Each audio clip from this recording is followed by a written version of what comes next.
القرآن يوحدنا لطريق الخير يوجهنا الله تعالى أنزله ورسول الله معلمنا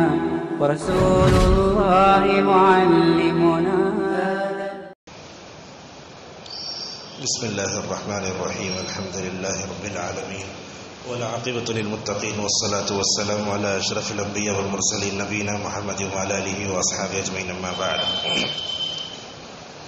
درس شروع کرنے سے پہلے خواتین اسلام سے ہماری ایک گزارش ہے. شکایت یہ آئی ہے کہ کچھ خواتین اپنے بچوں کو لے کر نماز پڑھنے کے ساتھ مسجد کے اس حصے میں زور سے باتیں کرنا شروع کر دیتی ہیں اور جاتے ہوئے آوازوں کو بلند کرتے ہوئے جاتی ہیں. لہٰذا ہمارا آپ سے گزارش ہے کہ آپ درس سن کے جائیں. اگر آپ کو درس سننا نہیں ہے تو اپنے بچوں کو سنبھالتے ہوئے بغیر بات کرتے ہوئے مسجد سے نکل جائیے تاکہ جو خواتین یہاں درس سننا چاہتی ہیں ان کے لیے سکون کا ماحول ہو. یہ ایک اہم چیز جس طرف ہم اشارہ کرنا چاہتے تھے. معزز حاضرین، 10ویں پارے کی تلاوت ہوئی ہے. 2 صورتیں ہیں، سورہ انفال اور سورۃ التوبہ. 2 صورتوں میں جو اہم چیزیں آئیں گی انشاءاللہ ہم اس کی طرف نشاندہی کریں گے. معزز حاضرین، جنگ جو ہوتی ہے اسلام کے اندر اس کا بڑا عجیب مقصد ہے، بڑا عظیم مقصد ہے.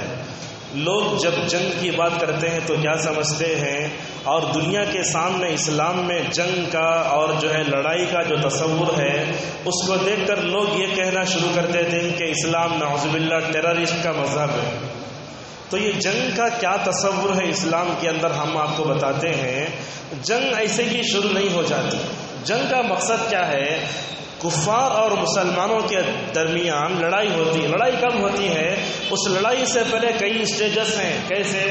اللہ کے نبی صلی اللہ علیہ وسلم جب بھی جنگ کی بھیجتے نا تو کیا بولتے؟ لوگوں اللہ سے ڈرو سب سے پہلے. دوسری بات کیا؟ لڑائی سے پہلے ان کے سامنے دعوت دین پیش کرو. تو جب کافر کے سامنے دعوت دین پیش کر کے ہو گیا، حجت پوری ہو گئی، مگر اس نے دعوت قبول نہیں کیا. اس نے کہا کہ میں اپنے مذہب کو نہیں چھوڑوں گا.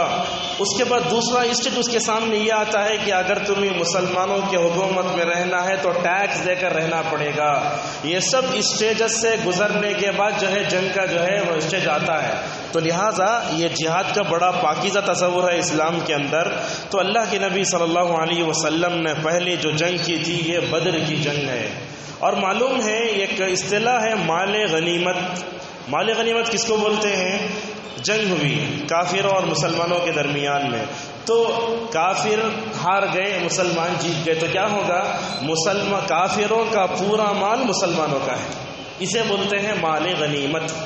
اصل ہوتا کیا تھا؟ اللہ کے نبی صلی اللہ علیہ وسلم کے نبی بنائے جانے سے پہلے ایسے ہوتا تھا، مال غنیمت اس امت کے علاوہ کسی اور کے لیے حلال نہیں تھا دنیا میں. کیا ہوتا؟ اگر جنگ ہوتی، مال غنیمت ملتا، آسمان سے آگ آتی اس کو جلا کر ختم کر دیتی. یہ ایسا تھا موقع. لیکن اللہ کے نبی صلی اللہ علیہ وسلم صحیح مسلم کی حدیث میں کہتے ہیں، جس حدیث کے راوی جابر رضی اللہ عنہ کہتے ہیں، اللہ کے نبی صلی اللہ علیہ وسلم، اللہ تعالیٰ نے مجھے 5 چیزیں ایسی دی ہیں جو دنیا میں کسی کو نہیں دی، نہ کسی نبی کو دی، نہ کسی نبی کی امت کو دی. وہ کیا 5 چیزیں؟ ان 5 چیزوں میں آپ نے فرمایا جنگ میں جو مال غنیمت ہے نا میرے لیے حلال ہے، میری امت کے لیے حلال ہے، حالانکہ اس سے پہلے کسی کے لیے حلال نہیں کیا گیا. ٹھیک ہے. بدر میں مسلمانوں اور کافروں کے درمیان میں جنگ ہوئی تو 313 صحابہ نے 1000 کے لشکر کو رون کے رکھ دیا. اس کے بعد ہوا کیا؟ 70 سرداران قریش جنگ میں مار دیے گئے. اس کے بعد پورا مال غنیمت ملا کس کو؟ مسلمانوں کو. اللہ تعالیٰ اس کا تذکرہ کرتے ہوئے کہتا ہے مال غنیمت جو کافروں کی طرف سے آتا ہے جنگ جیتنے کے بعد، اس میں سے کتنا اٹھائے گا اللہ تبارک و تعالیٰ آسمانوں کے اوپر سے اس کا بھی فیصلہ کرتا ہے. اللہ کے لیے اتنا، رسول کے لیے اتنا، رسول کے رشتہ داروں کے لیے اتنا، اور ساتھ میں جو ہے فقیر کے لیے اتنا، مسکین کے لیے اتنا، پورا اللہ تبارک و تعالیٰ بتاتا ہے. کہا وَاعْلَمُوا أَنَّمَا غَنِمْتُم مِّن شَيْءٍ فَأَنَّ لِلَّهِ خُمُسَهُ وَلِلرَّسُولِ وَلِذِي الْقُرْبَى وَالْيَتَامَى، یتیم کو بھی دیا جاتا ہے، ایسا پورا مال ہے. لیکن یاد رکھیے جب مال تقسیم ہوتا ہے نا، تقسیم کرنے والا کون؟ کمانڈر، مسلمانوں کا امیر اس کو تقسیم کرے گا. لیکن اگر کوئی مال غنیمت تقسیم ہونے سے پہلے اس میں سے سوئی کے برابر بھی اگر کوئی چیز اٹھا لینا، یہ گناہ کبیرہ ہے. اللہ کے نبی صلی اللہ علیہ وسلم کے زمانے میں ایسا واقعہ پیش آیا. مال غنیمت آپ نے تقسیم میں نہیں کیا تھا، ایک آدمی نے چادر چرا لی، ایک آدمی نے سوئی اٹھا لی، تو آپ نے کیا فرمایا؟ مال غنیمت کو میں نے تقسیم کرنے سے پہلے جس نے بھی چادر چرائی، جس نے بھی سوئی لی نا، گویا اس نے اپنے ہاتھ میں آگ جہنم کا انگارہ لے لیا ہے. اتنی سخت وعید نبی کریم صلی اللہ علیہ وسلم نے سنائی. محترم حاضرین، یہ صورت میں کئی باتیں آئی. جنگ بدر کا بڑا تفصیل ذکر آیا. اس میں ایک بات یہ آئی، اللہ تبارک و تعالیٰ نے مسلمانوں سے کہا یا ایھا الذین آمنوا اذا لقیتم فئۃ فاثبتوا. کیا فرمایا؟ اے مومنو، اگر تمہیں دنیا میں اپنے دین پر جم کر زندگی گزارنا چاہتے تو کیا کرنا چاہیے؟ اور آج کے لیے شاید یہ موضوع بڑا اہم ہے. کیوں؟ اس لیے کہ آج مسلمانوں کے لیے ہر طرف سے پریشانیاں ہیں، بچوں کے لیے، عورتوں کے لیے، سب کے لیے، خصوصاً نوجوان لڑکے لڑکیوں کے لیے یہ زمانہ بڑا پرفتن زمانہ ہے، قدم پر فتنوں کا زمانہ ہے. ایسے وقت میں اپنے دین پر، اپنے عقیدے پر، اسلامی تہذیب پر جم کر رہنا بہت ضروری ہے. دیکھو آج سے 1400 سال پہلے اللہ کے نبی صلی اللہ علیہ وسلم نے امت کو کیا خوشخبری سنائی. حضرت ابو ثعلبہ الخشنی رضی اللہ عنہ کہتے ہیں اللہ کے نبی نے فرمایا، یہ حدیث آج سے 1400 سال پہلے اللہ کے نبی نے سنائی، لیکن ایسے معلوم ہوتا ہے کہ گویا آج کے حالات کی اللہ کے نبی عکاسی کر رہے ہیں. کیا فرمایا؟ اے لوگو، تمہارے اوپر ایسا زمانہ آئے گا دین پر عمل کرنا اتنا مشکل ہوگا جیسے کوئی آدمی اپنے ہاتھ میں انگارہ لیتا ہے. ہاتھ میں انگارہ لینا آسان ہے؟ نہیں ہے. آج دین پر عمل کرنا اتنا ہی مشکل ہے ہمارے لیے. ٹھیک ہے، اللہ کے نبی صلی اللہ علیہ وسلم کے صحابہ نے کہا یا رسول اللہ، اس موقع پر جب انسان کو قدم قدم پر آزمائشوں اور فتنوں کا سامنا ہو، اس وقت میں اگر کوئی اپنے دین کو پکڑے ہوئے تو اس کو کیا خوشخبری دیتے ہیں آپ؟ آزمائش بڑھ کر آ رہی ہے، تکلیف بڑھ کر آ رہی ہے. صحابہ اکرام نے پوچھا یا رسول اللہ، اس موقع پر اگر کوئی آدمی دین پرفتن زمانے میں دین کو پکڑا ہوا تو اس کو کیا خوشخبری ملے گی؟ اللہ کے نبی صلی اللہ علیہ وسلم نے فرمایا دیکھو، 50 آدمی کے عمل کا اسے ثواب ملے گا. اگرچہ آدمی اکیلا ہے نا، لیکن 50 آدمی کے ثواب، عمل کرنے کا ثواب اسے ملے گا. صحابہ نے پوچھا یا رسول اللہ، وہ 50 آدمی اس دور کے یا ہمارے؟ تو اللہ کے نبی صلی اللہ علیہ وسلم نے فرمایا تم لو. اللہ اکبر، کتنی بڑی خوشخبری. پرفتن زمانے میں اگر ہم دین کو پکڑے رہیں، 50 صحابہ کے عمل کرنے کا ثواب اللہ تبارک و تعالی ہم کو دے گا. یہ بہت بڑی خوشخبری ہے جو نبی کریم صلی اللہ علیہ وسلم نے سنائی. معزز حاضرین، آج کے اس پرفتن دور میں اگر ہم دین پر جمے رہنا چاہتے ہیں تو بہت سی باتیں ہیں. سب سے پہلی بات، اللہ کی اطاعت کرو، دین پر جم جاؤ. جیسے ہی اذان ہوئی نماز کو فوراً، خواہشات کو چھوڑو، بیوی بچوں کو ایک طرف رکھو. ہم اپنے ہی ایک جماعت کے ایک بہت بڑے عالم دین کا واقعہ سناتے ہیں. شاید داؤد غزنوی رحمۃ اللہ علیہ ہیں. ایک مرتبہ وہ آم کھا رہے تھے، نماز کھڑی ہو گئی تھی. تو جب آم کھاتے کھاتے دیر ہو گئی تو کیا کیا، آم کو پھینک دیا اور فوراً نماز میں شریک ہو گئے. لیکن آم کھانے کی وجہ سے ان کو دوسری رکعت ملی، پہلی رکعت چھوٹ گئی. داؤد غزنوی رحمۃ اللہ علیہ اپنے زندگی میں کہنے لگے، جب بھی آم دکھتا تو کیا بولتے معلوم؟ اسی آم نے میری ایک رکعت کو چھوڑ دیا نا، انشاءاللہ زندگی میں کبھی بھی آم نہیں کھاؤں گا. ہمارے سلف صالحین ایسے تھے، ہمارے قریب کے اخلاق ایسے تھے. لہٰذا دیکھو دین پر جم جاؤ، اللہ تبارک و تعالیٰ کی اطاعت کرو. اللہ کی اطاعت کرو گے نا اللہ تعالیٰ جمع دے گا ہم کو. ایک بات. دوسری، رسول صلی اللہ علیہ وسلم کی اطاعت.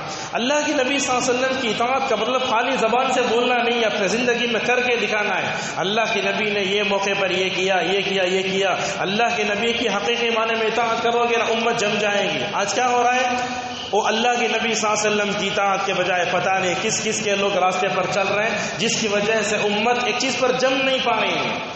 اسی طریقے سے اللہ کے دین پر جمنے کے لیے اور ایک اہم بات ہے اللہ کا ذکر. کیسے؟ اچھا ہم دیکھتے لوگوں کو مسجد میں بیٹھتے ہیں، نماز ہوتی ہے، نماز ہونے کے بعد اذکار پڑھنا چاہیے نا، لیکن لوگوں کو دیکھتے ہیں اپنے منہ کو ہونٹ تک ہلاتے نہیں، خاموش بیٹھے ہیں. اس میں بعض علماء بھی ملوث ہیں، بعض عام لوگ بھی ملوث ہیں. یہ بہت بڑی خطرناک صورتحال ہے.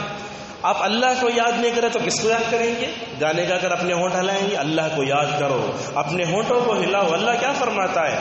جب تک بندے کے ہونٹ ہلتے رہتے میں بندے کے ساتھ ہوتا ہوں. تو کیوں ہم ذکر نہیں کرتے؟ اور کم ذکر کرنا یہ منافق کی نشانی ہے. اس اللہ فرماتا ہے وَلَا يَذْكُرُونَ اللَّهَ إِلَّا قَلِيلًا. آپ پوچھیں گے اللہ کا ذکر کرے تو کیسے اللہ دین پر جماتا؟ ہم ایک مثال دیتے ہیں. اللہ تبارک و تعالی حضرت موسیٰ اور ہارون کو دونوں کو کیا کرتا ہے؟ فرعون کے دربار میں بھیجتا ہے. فرعون کون؟ خدائی کا دعویٰ کرنے والا، جس سے پورے بنی اسرائیل ڈرتے تھے. مصر پورا کانپتا تھا اس کی خدائی سے، جو وہ کہتا تھا میں تمہارا خدا ہوں. اللہ تبارک و تعالیٰ کیا فرماتا ہے؟ اے موسیٰ، اے ہارون، تم دونوں جاؤ فرعون کے دربار میں. حضرت موسیٰ کی زبان تیزی سے چلتی نہیں تھی، حضرت ہارون بڑے فصیح اللسان تھے، وہ حضرت موسیٰ سے اچھی طرح بولتے تھے. تو کیا کہا اللہ تعالیٰ سے موسیٰ نے؟ رب اشرح لی صدری ویسر لی امری. پروردگار میں خدائی کا دعویٰ کرنے والے فرعون کے دربار میں جا رہا ہوں نا، تو میرا سینہ کھول دے، میں جب جا کر اس سے سوال کر سکوں، اس کے سامنے تیرے دعوت توحید پیش کر سکوں نا، اس کے سامنے میں اچھی طریقے سے روانی بات کرنے کی تو مجھے توفیق دے. اللہ تبارک و تعالیٰ نے کیا کہا؟ ٹھیک ہے. موسیٰ ڈرتے ڈرتے، حضرت ہارون ڈرتے ڈرتے فرعون کے دربار میں گئے. اللہ تبارک و تعالیٰ نے وہاں فرمایا اننی معکما اسمع و ارا. اے موسیٰ، تم جب فرعون کے دربار میں جاؤ گے نا، میں تمہارے ساتھ ہوں، میں تمہارے ساتھ ہوں، تمہاری ہر گفتگو کو سن بھی رہا ہوں، دیکھ رہا ہوں. فرعون تم سے کیا بولتا ہے، تم فرعون سے کیا بولتا ہو، سب دیکھتا ہوں. لیکن اللہ تبارک و تعالیٰ نے حضرت موسیٰ اور ہارون کو ایک نصیحت کی. کہا اے موسیٰ اور ہارون، تم فرعون کے دربار میں جا رہے ہو نا، ایک بات کا لحاظ رکھو، ولا تنیا فی ذکری، میرے ذکر میں کبھی کوتاہی نہ کرنا. کیا مطلب؟ اگر موسیٰ اور ہارون اللہ کا ذکر کیے بغیر فرعون کے دربار میں جاتے، خود نصیحت نہیں کر سکتے تھے، زبان نہ چل سکتی تھی. اللہ تعالیٰ نے ذکر میں ایسی چیز رکھی ہے، ذکر کرتے ہوئے جائیں گے اللہ تبارک و تعالیٰ ہر چیز یہ کرے گا، آسان کرے گا. لہٰذا اللہ تعالیٰ فرماتا ہے اگر تم دین پر جمنا چاہتے ہو تو کیا کرو؟ ذکر کرو. آج نوجوانوں کا بڑا عجیب حال ہے. نوجوانوں کو دیکھو، جب دیکھو گانا گاتے ہوئے، جب دیکھو پتہ نہیں کیا کیا کرتے ہوئے. اگر ہم اپنے رب کو یاد کر کے اپنے ہونٹ نہیں ہلائیں گے تو اس سے بڑی بدقسمتی کوئی ہو سکتی ہے مسلمانوں کے لیے. تو اللہ کے دین پر جمنے کے لیے سب سے پہلے اللہ کی اطاعت، دوسرا رسول کی اطاعت، تیسرا اللہ تبارک و تعالیٰ کا ذکر کرنا چاہیے. ایک مثال اور دیتے ہیں تاکہ عورتوں کی بھی واضح ہو جائے. حضرت فاطمہ رضی اللہ عنہا اللہ کے نبی صلی اللہ علیہ وسلم کی بڑی چہیتی تھی بیٹی، بہت چاہتے تھے اللہ کے نبی. ایک مرتبہ ایسے ہوا، فاطمہ چکی پیستی، پانی لاتی، ہاتھ میں گھٹے پڑ گئے تھے فاطمہ رضی اللہ عنہا کے ہاتھ میں. علی رضی اللہ عنہ کو دیکھ کر بڑا رحم آیا فاطمہ پہ. تو علی نے فاطمہ سے کہا اے فاطمہ، تم اپنے ابا جان اللہ کے نبی صلی اللہ علیہ وسلم کے پاس جاؤ نا، میں نے سنا ہے کہ ان کے پاس کچھ خادم آئے، کام والے خادم آئے، ذرا جا کر خادم لے کر آؤ. دیکھو آج ایک داماد اپنے سسر سے ڈائریکٹ جہیز کا مال پوچھتا ہے، یہ کتنا مبارک داماد ہے. ڈائریکٹ خادم پوچھنے کے، اللہ سے ڈائریکٹ پوچھنے کے بجائے، اللہ کے نبی سے پوچھنے کے بجائے بیٹی کو بھیجتا ہے. کتنی حیا کی حضرت علی رضی اللہ عنہ کے اندر. ہوا کیا؟ حضرت فاطمہ نکلی گئی تو دیکھا اللہ کے نبی صلی اللہ علیہ وسلم ہمیشہ مشغول رہتے تھے، فاطمہ پہنچی تو اللہ کے نبی کو فوراً واپس آ گئے اپنے گھر کو. اللہ کے نبی کو معلوم ہوا کہ فاطمہ کسی کام سے آ کر گئی ہیں, تو اللہ کے نبی صلی اللہ علیہ وسلم فوراً اپنے گھر سے نکل کر فاطمہ کے گھر گئے. اور فاطمہ کے گھر کو جاتے تو بھی کیسی محبت. پہلے اللہ کے نبی صلی اللہ علیہ وسلم جاتے اپنے بیٹی کو چومتے تھے محبت سے, اور سفر سے واپس آنے کے بعد اپنی بیویوں کے پاس جانے سے پہلے بیٹی کی خیریت پوچھتے. یہ اللہ کے نبی صلی اللہ علیہ وسلم کی اپنی بیٹی سے محبت دی. گئے, فرمایا اے فاطمہ کیوں آنا ہوا تھا؟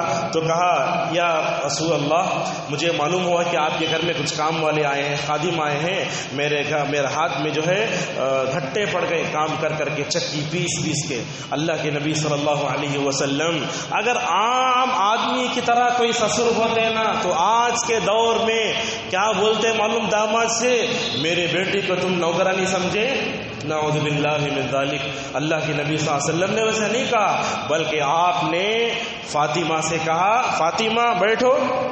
آپ نے علی کو بلایا, بیٹھو. فرمایا تم خادم چاہتے ہو کیا؟ دیکھو میں تمہارے لیے خادم سے بہتر چیز بتاتا ہوں. کیا؟ فرمایا سبحان اللہ الحمدللہ اللہ اکبر سوتے ہوئے پڑھو, یہ تمہارے لیے تم دونوں کے لیے خادم سے زیادہ بہتر ہے. دیکھنے سے چیز بڑی عجیب لگتی ہے, خادم مانگا تو تسبیح پڑھنے کا حکم کیوں دیا؟ لیکن یہاں رک کر اور نقطے بتاتے ہیں. اس میں کیا کہا علماء نے, اگر کوئی عورت دن بھر کام کر کے تھک جائے, چور چور ہو جائے, لیکن سونے سے پہلے اللہ کا ذکر کرے, انشاءاللہ اس کی پوری تھکان اتر جائے گی اللہ کی قسم. یہ بات صحیح ہے. یہ خواتین بھی ہیں, زیادہ کام ہوتا تھا فوراً بچوں پر چڑھنا, شوہر پر چڑھنا شروع ہوتا ہے. اس نسخے نبوی صلی اللہ علیہ وسلم کو استعمال کرو, عورتوں کی تھکان مکمل طور پر اتر جائیں گی. ایک بات تو یہ. دوسرا, اللہ کے نبی نے خادم مانگا تو آپ نے کیوں یہ کہا کہ تم جا کر جو ہے سوتے وقت تسبیح کا اہتمام کرو؟ علماء کہتے ہیں تسبیح پڑھنے سے, اللہ کا ذکر کرنے سے انسان کو وہ قوت ملتی ہے, طاقت ملتی ہے جو کروڑوں روپیے دے کر دوا کھا کر بھی وہ طاقت آپ استعمال جو ہے حاصل نہیں کر سکتے. کتنی علماء نے یہ باتیں لکھی ہیں. چنانچہ اللہ کے نبی صلی اللہ علیہ وسلم نے فاطمہ سے کہا سونے سے پہلے یہ کرو یہ کرو یہ کرو, لیکن قربان جاؤ حضرت علی رضی اللہ عنہ کے استقامت پر. ایک جنگ ہوئی تھی حضرت علی اور معاویہ کے درمیان میں, جس جنگ کا نام تھا جنگ صفین. جنگ صفین. پوچھنے والے نے علی سے پوچھا اے علی, اللہ کے نبی نے فاطمہ کو بازو بٹھا کر تم کو یہ کہا تھا کہ سوتے وقت تسبیح کا اہتمام کرو. جس رات جنگ ہوئی کیا تم نے جنگ کی رات بھی ان تسبیحات کا اہتمام کیا؟ علی نے کہا ہاں, اللہ کے نبی نے جو کہا تھا جنگ کی رات بھی میں نے اللہ کے نبی کے وصیت کو فراموش نہیں کیا. تو معلوم ہوا اللہ کے ذکر کے اندر بڑی عجیب غریب طاقت ہے, مکمل طور پر اس کا اہتمام کرو. اسی طریقے سے دعاؤں کا اہتمام. اگر ہم اس پرفتن دور میں اپنے دین پر جمے رہنا چاہتے ہیں, کتنی دعائیں ہیں. یا مقلب القلوب ثبت قلبی علی دینک, ربنا لا تزغ قلوبنا بعد إذ هديتنا وهب لنا من لدنك رحمة. اور یہ بات یاد رکھو آپ, بندے کا دل اللہ کے دو انگلیوں کے درمیان, جیسے چاہتا ہے وہ پھیرتا ہے. اگر ہم ہدایت چاہتے ہیں ہدایت دیتا ہے, اگر ہم جو ہے برے ہونا چاہتے ہیں تو وہ راستہ بھی بل کے چھوڑ دیتا ہے. دعاؤں کا اہتمام کرو, اللہ تبارک و تعالیٰ سے مانگو اللہم انی اسألک الہدی والتقی والعفاف والغنی. کتنی دعائیں اللہ کے نبی صلی اللہ علیہ وسلم نے ہدایت کی مانگی, لہٰذا اس کا بھی اہتمام کرو. اور اسی طریقے سے دین پر جمے رہنے کے لیے صحابہ کی تعریف پڑھو. آج ہمارا بڑا برا حال ہے. ہم کیا کرتے ہیں, یا تو کھلاڑیوں کو نمونہ بناتے یا فلم ستاروں کو نمونہ بناتے. اللہ تعالیٰ نے ساتوں آسمانوں کے اوپر سے جن کو نمونہ بنانے کا حکم دیا, ان پاکیزہ نفوس کو چھوڑ کر یہ اپنے جسم کا دھندا کرنے والوں کو نمونہ بناؤ گے تو آنے والی نسل کیسے ہوگی؟ آج آپ دیکھو نوجوانوں کا بڑا برا حال ہے. اگر کسی آپ نوجوان سے جو BUC پڑھ رہا ہے, افسوس کی بات, جس کو اگر دینی ماحول نہ ملا ہو, 4 خلیفہ کے نام نہیں بتا سکتے. آج نوجوانوں کا حال ایسے ہیں. اگر عورتوں سے پوچھ لو, اللہ کی قسم جس کو دینی ماحول نہ ملا ہو, رسول اکرم صلی اللہ علیہ وسلم کی 11 بیویوں کا نام نہیں بتا سکتے. اس سے بڑھ کر افسوس کی بات ہے آج ہماری امت کے لوگوں کو رسول اللہ کا نام تک معلوم نہیں, جس کی وجہ سے اللہ نے ہمیں ہدایت دی. ایک آدمی سے پوچھا, BUC پڑھ رہا ہے نوجوان, پوچھے اس سے اللہ کے نبی کا نام کیا بولتا ہے؟ اللہ کے نبی کا نام رسول نبی. نام نہیں معلوم؟ اللہ کے نبی کے 5 نام تھے، احمد، محمد، حاشر، عاقب، ماحی، صحیح مسلم کی روایت ہے، اور بعض روایتوں میں نبی التوبہ، نبی الرحمہ یہ نام آئے ہیں۔ لہٰذا ہم آپ کو بتاتے ہیں صحابہ جیسے اپنے دین پر جمے ہوئے تھے نا، ان کی تاریخ کو پڑھو گے تو ہمارے قدم مضبوط ہوں گے، اگر ہم ان کے پیچھے پڑیں گے تو ہمارے قدم کیا ہو جائیں گے؟ لرز جائیں گے۔ لہٰذا آج ضرورت ہے امت کو حضرت ابو بکر و عمر کے ایمان کی، آج امت کو ضرورت ہے حضرت سمیہ، عمار ابن یاسر، ازواج مطہرات کے ایمان کی۔ ان کا ایمان کیسے تھا؟ وہ ایمان کو نہیں چھوڑتے لیکن اپنی جان دے دیتے تھے۔ لہذا صحابہ کے منہج کو پکڑو، صحابہ کی تاریخ کو پڑھو، اور ہم ماؤں سے یہاں گزارش کرتے ہیں اپنے چھوٹے چھوٹے بچوں کو صحابہ کے صحابیات کے واقعات سنا کر بچپن سے ان کی سیرت کی زندگی مکمل طور پر اچھی بناؤ۔ ہم کیا کرتے ہیں پتہ نہیں کیسے کیسے لوگوں کی ہم قصے ان کو سناتے ہیں۔ ابو بکر کا قصہ سناؤ، عائشہ کا قصہ سناؤ، مکمل طور پر ایسے ہی ہوگا۔ اور اسی طریقے سے اپنے دین پر جمنے کے لیے اور ایک اہم بات ہے جو اللہ تبارک و تعالیٰ بتاتا ہے، نیک دوستی کے میدان میں آج ہمارا بڑا برا حال ہے۔ ہم کیسے دوستی کرتے ہیں؟ جو آدمی دین بیزار نماز میں پڑھتا اس سے دوستی کرتے ہیں، جو داڑھی نہیں رکھتا اس سے دوستی کرتے، جو زیادہ ہنستا ہمیں کھلاتا پلاتا ہم اس سے دوستی کرتے۔ یاد رکھو قیامت کے دن جو دوستی غلط قسم کی ہوگی نا، انسان قیامت کے دن اپنی اس انگلی کو دانت کے نیچے چبا کر کہے گا کاش میں فلاں سے دوستی نہ کرتا تو آج میں ہلاکت سے بچ جاتا۔ اس مرحلے سے آنے سے پہلے دوستی کے بارے میں امت کو مکمل طور پر سنجیدہ ہونا چاہیے۔ ہمارے بچے کس سے مل رہے ہیں، ہماری بچیاں کس سے مل رہی ہیں، مکمل طور پر اس کا لحاظ رکھو۔ اگر ہم نے خصوصاً لڑکیاں یا عورتیں بھی ایک بات کہنا چاہیں گے، خواتین ماں ہے، اپنی بیٹی کے بارے میں اگر سوچتی نہیں ہے اس کی سہیلی کیسی ہے کیسی معلوم نہیں ہے، سمجھو ایک مسلمان لڑکی ہے کسی کافر سے اٹھتے بیٹھی تو کیا ہوگا؟ دین بیزاری آئے گی، اور کیا نمازیں چھوڑے گی، بے پردہ ہو جائے گی۔ آج یہی تو ہو رہا ہے۔ تو دوستی اگر اچھی ہے تو کیا ہوگا؟ ہم اپنے دین پر جمے رہیں گے۔ معزز حاضرین، اللہ تبارک و تعالیٰ اس صورت میں اور ایک بات بتاتا ہے، کیا فرماتا ہے؟ مومنوں ہمیشہ تیار رہو تم۔ کیسے؟ اللہ کے نبی صلی اللہ علیہ وسلم اس آیت کو پڑھے، ممبر پر چڑھا، آپ نے فرمایا تیر اندازی کا مطلب حضرت اسماعیل علیہ السلام بھی تیر انداز تھے، اللہ کے نبی صلی اللہ علیہ وسلم میں بھی تیر انداز تھے۔ تو آپ نے فرمایا اپنے آپ کو بچانے کے لیے اپنے زمانے میں پائے جانے والے اپنے ڈیفنس کے لیے چیزوں کو تیار کر کے رکھو۔ اللہ تبارک و تعالیٰ نے اس صورت میں بات بتائی۔ معزز حاضرین، تیر اندازی اس وقت کا جو ہے ہتھیار تھا، لیکن آج کیا کرنا چاہیے؟ الحمدللہ یہ بات بڑی خوشی کی ہے، مسلم جتنی حکومتیں ہیں نا یہ پہلے کی طرح کمزور نہیں ہیں۔ اب الحمدللہ ان کے پاس جنگی آلات بھی ہیں اور اپنا ڈیفنس کرنے کے لیے بھی اچھی طاقت بھی ہے۔ اور اللہ تبارک و تعالیٰ سے اب دعا کرو، اللہ تعالیٰ جتنے مسلم ممالک ہیں ان کو اپنے ڈیفنس کرنے کے لیے اور اچھی طرح مال دے اور اچھی طرح طاقت دے تاکہ وہ اچھی طریقے سے مکمل طور پر ڈیفنس کر سکیں۔ معزز حاضرین، اور ایک بات یاد رکھو، دنیا میں ٹینک بھی ہے، میزائل بھی ہے، گولی بھی ہے، سب جگہ ہے، لیکن ان قوتوں میں سب سے بڑی قوت ایمانی قوت ہے جو آج ہمارے اندر نہیں ہے۔ کیسے؟ منافقین کیا کرتے؟ تھوڑا سا اگر کوئی ہنگامہ ہوتا فوراً دل کی دھڑکنیں تیز ہو جاتی۔ آج یہی تو ہمارا حال ہوتا ہے، اگر ہمارے گھروں میں کوکر بسٹ ہو گیا پورے گھر والے بھاگ کر باہر آ جاتے۔ آج ہمارا ایمان اتنا کمزور نہیں، ایمان اتنا مضبوط ہونا چاہیے، کوئی بھی مصیبت آئے ڈٹ کر مقابلہ کرنے کی اپنے اندر طاقت رکھو۔ حضرت عمر فاروق رضی اللہ عنہ، کتنا بہترین عقیدہ ان کا، اتنا بہترین عقیدہ ان کا۔ آپ نے حضرت عمر رضی اللہ عنہ سے خطاب کرتے ہوئے کہا، اے خطاب کے بیٹے عمر، اللہ کی قسم تم جس راستے سے چلتے ہو نا، اس راستے سے جس راستے سے تم چلتے ہو، تمہارے سامنے جب شیطان آتا ہے نا، شیطان تم کو دیکھ کر اپنا راستہ بدل لیتا۔ عمر یہاں سے آ رہا ہے، ایسا عقیدہ اپنے اندر پیدا کرو۔ اور یاد رکھو، جب تک عمر جیسا عقیدہ، بہترین عمر کا جیسا قوی عقیدہ، طاقتور عقیدہ دنیا میں رہا نا، کوئی فرقہ جماعت، کوئی گمراہ کا جماعت دنیا میں پیدا نہیں ہوئی۔ عمر رضی اللہ عنہ شہید کیے گئے وہیں سے خوارج کو، شیعہ کو، گمراہ فرقوں کو سر اٹھانے کا موقع ملا. تو آج ضرورت ہے ہم اپنے اندر حضرت عمر رضی اللہ عنہ جیسا عقیدہ پیدا کریں. اور اللہ اس صورت میں اور ایک بات بتاتا ہے، وہ کیا؟ دلوں میں محبت کیسے آتی ہے؟ کیسے آتی ہے؟ اگر میں آپ کو 100 روپے دوں، کیا محبت آئے گی؟ نہیں آئے گی.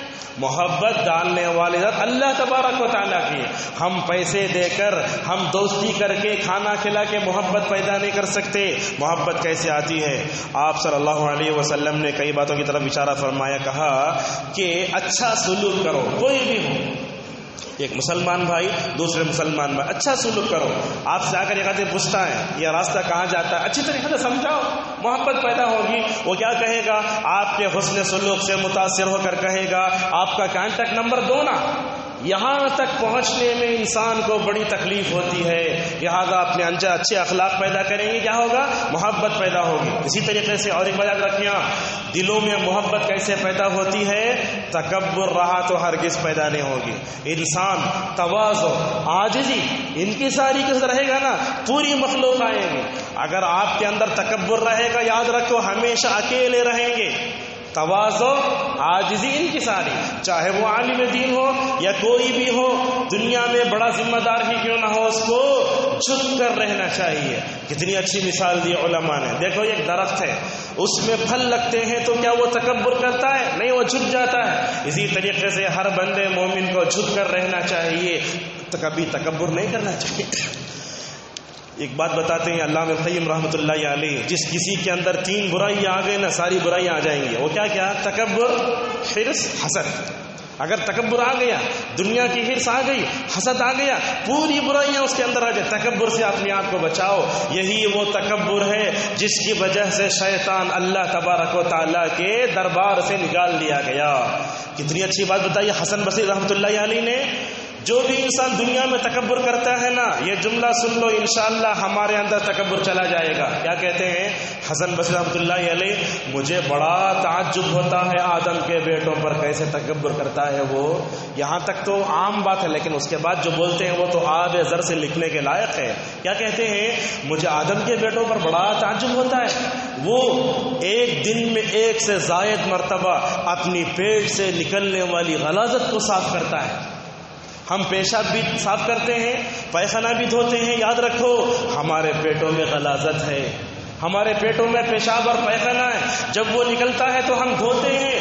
کیا انسان دنیا میں کون عقل مند ایسا ہے جو اپنے پیٹ میں گندگی رکھ کر کہے کہ میں بڑا ہوں؟ ہو ہی نہیں سکتا.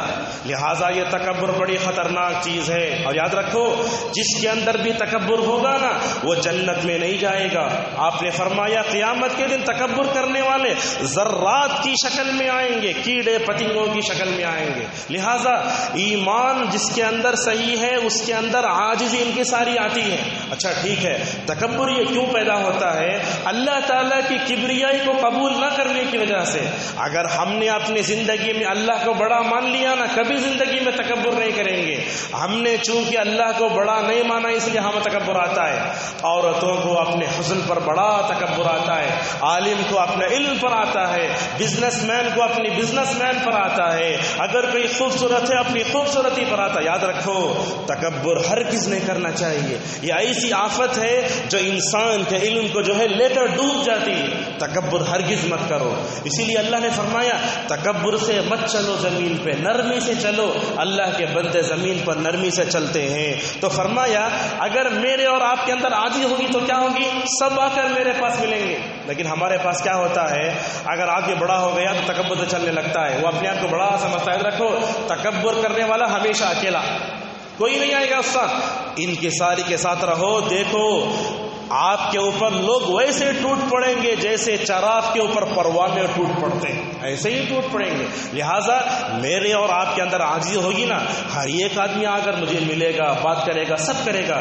رسول صلی اللہ علیہ وسلم نے کبھی تکبر کیا؟ آپ تو ایسے عاجز و انکساری انسان تھے، ایسے ہی چٹائی پر لیٹ جاتے. عمر رضی اللہ عنہ نے دیکھا یا رسول اللہ آپ چٹائی پر پڑے ہیں، قیصر و کسریٰ بڑے بڑے بادشاہ، ان کے لیے اتنے بڑے بڑے گدے، اگر آپ چاہیں تو ہم آپ کے لیے بیڈ کا انتظام کر دیں.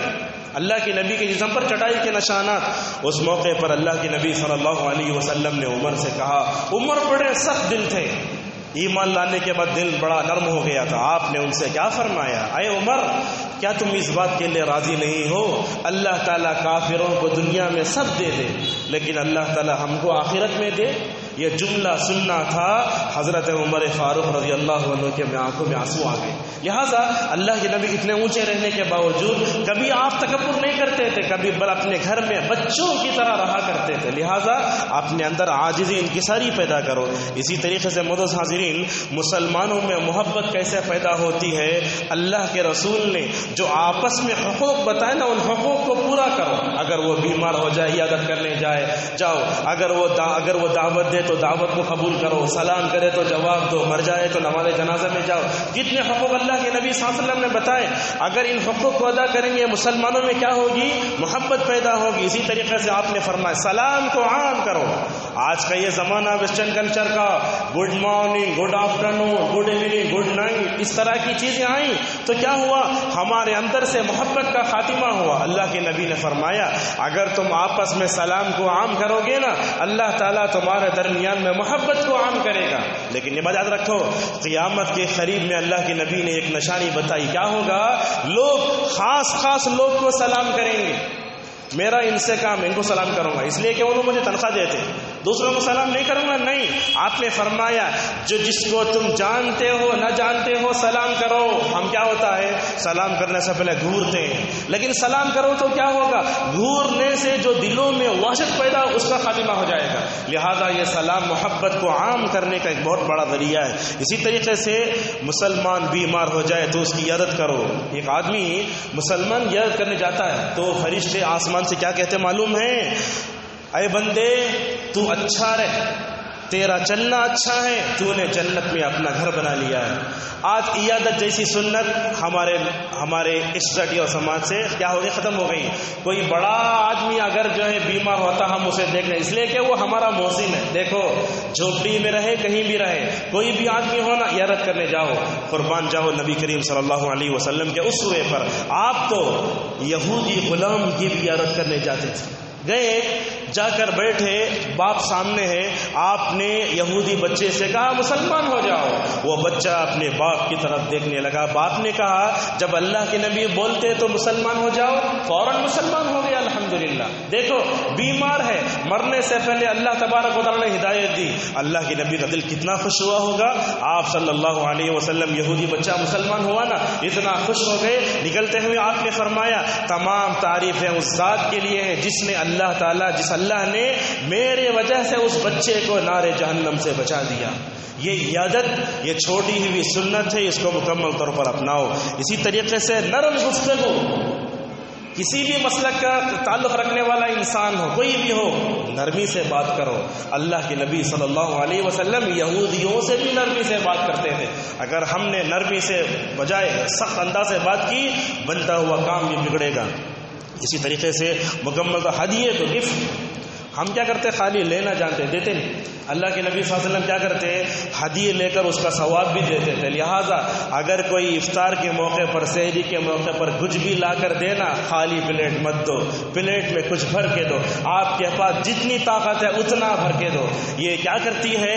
یہ ہدیہ دینا، گفٹ دینا دلوں میں پیدا ہونے والی بغض و عداوت، کینہ، کپٹ، دشمنی کا مکمل طور پر خاتمہ کر دیتی ہے. اسی لیے عید کا دن جب آتا ہے نا، عید کے موقع پر ہم عیدی دیتے ہیں. الحمدللہ. دو کیوں؟ اس لیے کہ عید کیا کرتی ہے؟ دشمنیوں کو ختم کرنے آتی ہے. اگر آپ پیسے دیتے ہیں انشاءاللہ روٹا ہوا رشتہ دار بھی ہو سکتا ہے، مکمل طور پر محبت اس کے اندر پیدا ہو جائے. معزز حاضرین، یہاں تک تو خاتمہ ہوا سورہ انفال کا. سورۃ توبہ ذکر ہوئی تو آپ یہ دیکھتے ہیں سورہ انفال اور توبہ میں بسم اللہ نہیں ہے. ہر صورت میں بسم اللہ ہے، یہاں یہ بسم اللہ نہیں. کیوں؟ یہ سوال حضرت عثمان رضی اللہ عنہ سے پوچھا گیا تو حضرت عثمان رضی اللہ عنہ نے کیا کہا؟ اللہ کے نبی صلی اللہ علیہ وسلم نے اور ابو بکر نے نہیں لکھا تھا، اس لیے ہم نے نہیں لکھا. لہٰذا سورہ توبہ پڑھتے ہوئے بسم اللہ نہیں پڑھیں گے. کب؟ جب آپ سورت شروع سے پڑھ رہے ہیں. لیکن سورہ توبہ بیچ میں سے پڑھیں گے نا، بسم اللہ پڑھیں گے. اور ایک حکم آپ کو احکام بتا دیتے ہیں. ایک سورت ختم ہوئی، دوسری سورت شروع ہو رہی ہے، آپ نماز کے باہر ہوں تو بسم اللہ زور سے پڑھ سکتے، لیکن نماز کے اندر تراویح میں ایک سورت ختم ہوئی، دوسری سورت شروع کرنے سے پہلے بسم اللہ زور سے نہیں پڑھنا چاہیے۔ کیوں؟ اس لیے کہ بسم اللہ قرآن کی آیت نہیں ہے، آہستہ پڑھ لو۔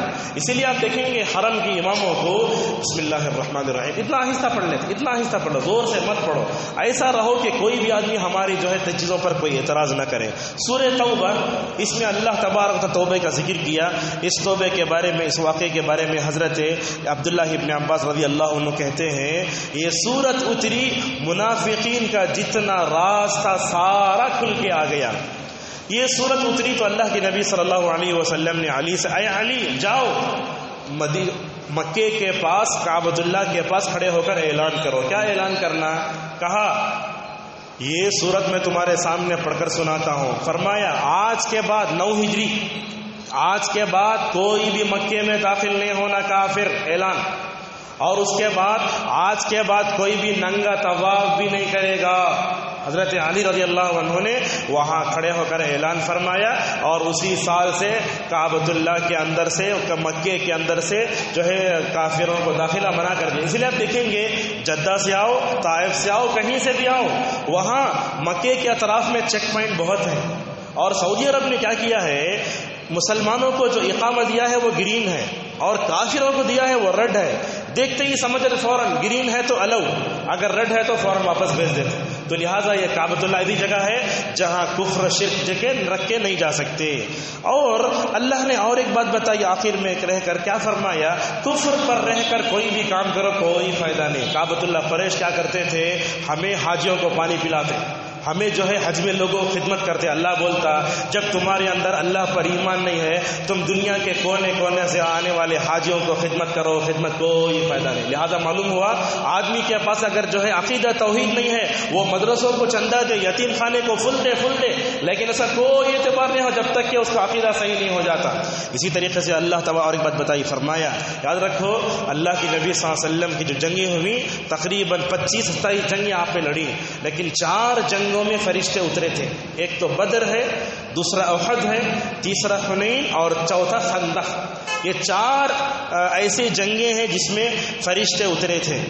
اس صورت میں اللہ نے اور ایک بات بتائی، فرمایا یہود کیا کرتے؟ عزیر کو اللہ کا بیٹا بولتے، اور نصارہ جو ہے عیسیٰ کو اللہ کا بیٹا بولتے، کفار مکہ کیا بولتے؟ فرشتے اللہ کی بیٹیاں بولتے۔ اللہ فرمایا یہ چیز مکمل طور پر شرک ہے، اس کو ختم کرنا چاہیے۔ اسی طریقے سے اللہ نے اور ایک بات بتائی، یہ ہمارے پاس جو 12 مہینے ہی نا، محرم سے لے کر ذی الحجہ تک، یہ مہینے آپ کی پیدائش نہیں ہے۔ اللہ فرماتا ہے زمین و آسمان کو پیدا کرنے سے لے کر یہ 12 مہینے ہیں، اللہ فرماتا ہے۔ اسی طریقے سے فرمایا ہجرت کا واقعہ، ایک کی اصلاح کر کے آپ اپنی بات کو ختم کریں گے، وہ کیا ہے؟ ہجرت کا جو واقعہ ہے بڑا بہترین واقعہ ہے۔ اللہ کے نبی صلی اللہ علیہ وسلم ابو بکر کے ساتھ نکلے، جا کر غار ثور میں آپ آرام کرنے لگے۔ غار ثور میں آرام کیے تو مکے میں اعلان ہوا محمد صلی اللہ علیہ وسلم کا جو بھی سر لائے گا نا اس کو ہم سونٹ دیں گے۔ نکلے لوگ، اور وہ دور کیسا تھا، بکریوں کے پیر کے علامت کو دیکھ کر پہنچا دے، یہاں سے کوئی گزرے وہاں دیکھ کر پکڑ چلے گئے۔ اللہ کے نبی صلی اللہ علیہ وسلم غار میں اندر ہیں، تو کیا کیے؟ اللہ کے نبی کی تلاش میں غار کے منہ تک پہنچ گئے۔ کیا حال ہوا ہوگا اللہ کے نبی کا، ابو بکر کا؟ اللہ کے نبی صلی اللہ علیہ وسلم تو بڑے پرسکون، آپ کو عقیدہ توحید جتنا پختہ تھا، آپ کا اللہ پہ جتنا توکل تھا، شاید کسی کو وہ حاصل نہیں ہوگا۔ کیا ہوا؟ کھڑے ہو گئے ابو بکر رضی اللہ عنہ، دل دھڑکنے لگا۔ کیا فرمایا؟ یا رسول اللہ دیکھو دشمنان اسلام غار کے منہ تک پہنچ گئے، کیا کریں؟ اچھا ہمارے معاشرے میں کیا بات مشہور ہے؟ بات یہ مشہور ہے کہ اللہ کے نبی صلی اللہ علیہ وسلم اور ابو بکر جب غار میں اترے تو جا کر ابو بکر نے پورا غار میں جا کر جو ہے مکڑی کا جالا تھا، وہ بچھو کا ڈھنگ تھا، اسے جو ہے مکمل طور پر بولا۔ یہ سب نہ مکڑی کے جالے کا ذکر صحیح حدیث میں ہے اور نہ کسی بچھو کے ڈنک مارنے کا ذکر ہے۔ بولتے اللہ کے نبی غار میں گئے، جا کے اللہ کے نبی صلی اللہ علیہ وسلم کی مانڈی پر سوئے تو کیا ہوا؟ بچھو ڈنک مارا، کسے؟ ابو بکر۔ تو یہ رونے لگے تو آنکھ کے آنسو آ کر اللہ کے نبی صلی اللہ علیہ وسلم پر گرے. تو اللہ کے نبی نے اٹھ کر پوچھا کیا ہوا؟ تو فرمایا یا رسول اللہ ایک بچھو کا گھر تھا, میں نے اپنے جو ہے پاؤں سے اس کو دبایا تھا, لیکن جو ہے اس نے مجھے ڈسا تو رو کر جو ہے آنسو گر گیا ہے. اور بولتے اللہ کے نبی کی حفاظت کے واسطے, ابو بکر کی حفاظت کے واسطے مکڑی نے جالا بنایا. یہ سب زیادہ زور زور سے چیخ کر تقریر کرنے والوں کا خلاصہ ہے. یہ حدیث بھی نہیں ہے, نہ اس کا سر ہے نہ پیر ہے.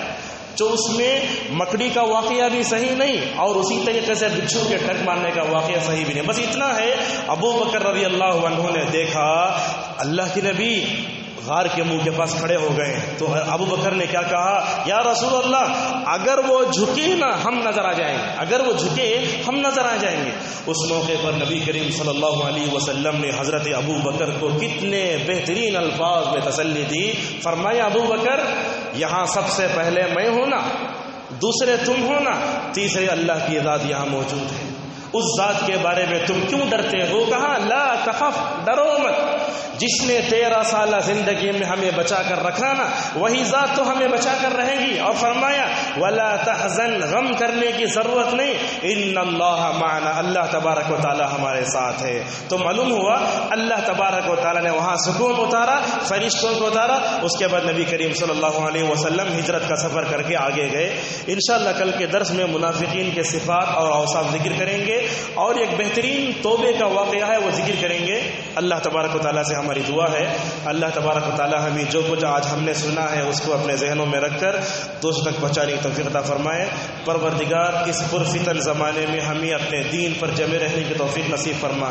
پروردگار دنیا کے جتنے مسلمان تمام امت مسلمہ کے افراد میں اللہ تعالیٰ محبت پیدا فرما, الفت پیدا فرما, ہمیں ایمانی قوت اور بھائی چارے سے رہنے کی توفیق نصیب فرما. وآخر دعوانا الحمدللہ رب العالمین.